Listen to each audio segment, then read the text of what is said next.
Hello guys, మేము చెరువు కట్ట మీదకి వచ్చినాము, బాగా ఎంజాయ్ చేస్తున్నాము. మీరు రండి. ఇది ధర్మారం చెరువు అంటారు ఫ్రెండ్స్.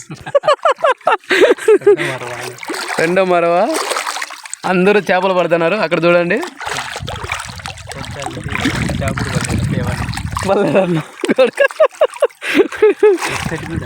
ఇట్లా అలలు రాకుంటే కానీ బాగా పడతాయన్నా.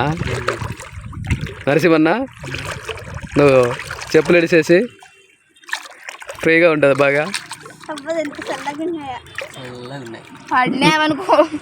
మేఘాలు కూడా బాగా అబ్బలిగానే వస్తాయి నాకన్నా.